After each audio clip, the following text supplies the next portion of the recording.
I'm Lori.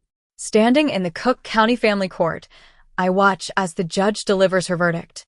The courtroom is hushed, and the weight of the moment presses down on me. My heart pounds in my chest as I listen to the words that will change our lives forever. It all started on a fateful night when I was knee-deep in work at my architecture firm. I was racing against a deadline for a city park bid that could make or break my career. My sister, Vivian, called me out of the blue.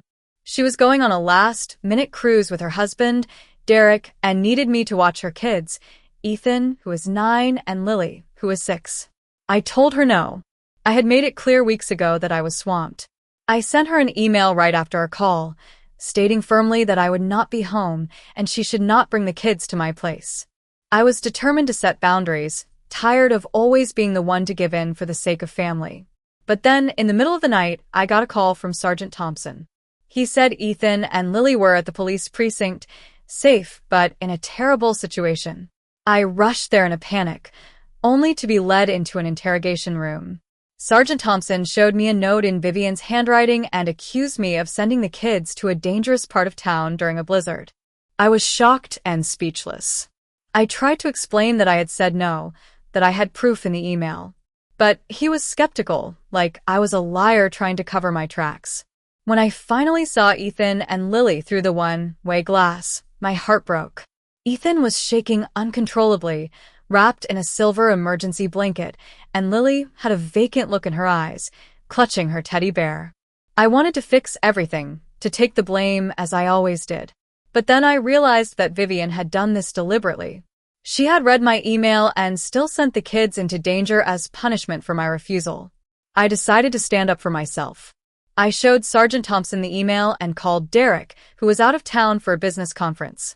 He confirmed that I had never agreed to watch the kids. We also got the Ring camera footage that showed Vivian, drunk, shoving the kids out into the blizzard in summer clothes. With that evidence, I was cleared, but Vivian was set to be arrested. However, things didn't end there. My parents, Mr. and Mrs. Harris, showed up at the police station. They were wealthy and used to getting their way. They tried to bribe me with a large check to tell the police it was a misunderstanding. I refused. I was done covering for Vivian and being pushed around by my parents. I knew that standing up for myself meant starting a war with my family, but I was ready. Vivian took to social media, painting me as the villain, and my extended family turned against me. At work, my boss, Mr. Grant, was pressured by my father to fire me. But he was a good man. He saw through my father's threats and stood by me. We hired a family law attorney, Ms. Reed. She came up with a plan. In the preliminary hearing, Vivian lied under oath, saying I had agreed to watch the kids. We let her think she had won, but we were setting a trap. 30 days later, in the custody trial, Ms. Reed presented the email, the Ring camera footage, and the recording of my parents' attempt to bribe me.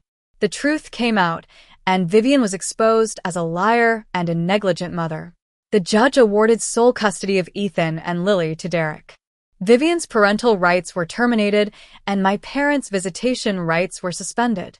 It was a long and difficult battle, but in the end, justice was served. 3 years have passed since that night. I'm at Millennium Park, watching Mayor Thompson cut the ribbon on the safe Harbor Garden, a project I designed.